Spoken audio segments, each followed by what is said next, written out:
Je suis Maïmouna Sidibé, chef de division infrastructure de base. Je suis à la BIDC depuis 8 ans.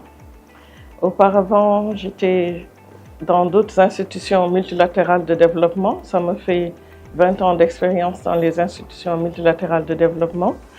Et dans cette continuité, en tant que chef de division infrastructure de base, je travaille pour la formulation et la mise en œuvre de projets d'infrastructure dans le secteur des transports, de l'énergie, de l'eau, de l'assainissement et des grands projets de santé et d'éducation.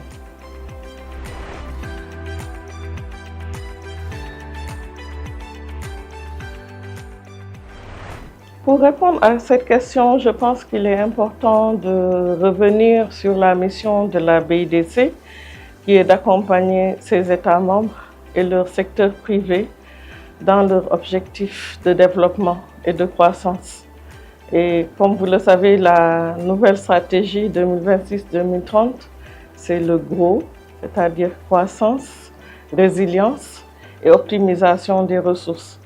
Donc, dans cette dynamique, mon rôle, c'est d'aider les États à travers les agences d'exécution des projets, de mettre en œuvre l'objectif stratégique de la banque, mettant en œuvre et en réalisant leurs projets de développement économique, posant les conditions pour un développement du secteur privé des États qui, en réalité, font la création de richesses à travers aussi la dynamisation de l'emploi des jeunes et des jeunes filles et des femmes par extension.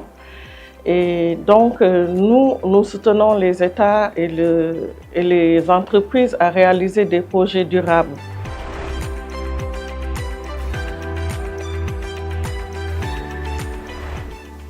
Les conseils que j'aimerais donner à ces jeunes filles, c'est qu'il faut commencer par être professionnel, maîtriser son domaine et puis se perfectionner. Il faut de façon continue. Aujourd'hui même, au stade où je me trouve, je fais toujours du développement personnel. Les techniques avancent et puis il faut avancer avec le monde, voir ce qui se passe par ailleurs, surtout, et puis s'intéresser aux webinaires, aux cours en ligne, et ne pas se contenter de ce qu'on a appris à l'école, parce qu'on voit que le monde professionnel est complètement différent du monde étudiantin, c'est une autre vie. Donc, et puis d'identifier dans son milieu des mentors, des gens qui sont des exemples qui peuvent inspirer, encadrer et surtout pour tirer bénéfice de leur expérience, parce que c'est comme ça qu'on apprend. Il faut savoir être humble et apprendre auprès des personnes seniors.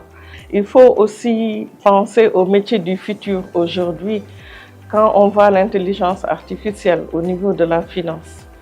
Donc, il y a des métiers de demain et aujourd'hui, quand on parle de finance durable, de finance écologique et on parle d'inclusion financière. Comment faire pour développer des outils numériques au niveau de la finance pour qu'on puisse atteindre nos objectifs de développement.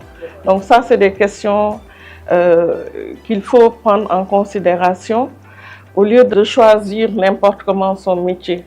Aujourd'hui, avec l'intelligence artificielle, il faut vraiment s'intéresser donc au métier de demain, parce que je dois parler de mon exemple. N'est pas très simple, mais c'est un métier de développement.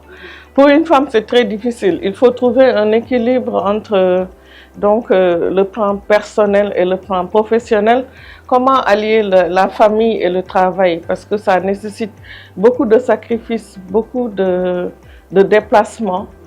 Et en tant que mère aussi, il faut vraiment chercher à trouver un équilibre. Mais il ne faut pas éviter ces métiers, parce qu'à travers ces métiers, c'est seulement à travers ces métiers aussi que nous pouvons aider à faire prendre des décisions quand nous faisons le montage de nos projets pour prendre en charge les questions liées aux femmes, aux enfants et aux personnes les plus vulnérables.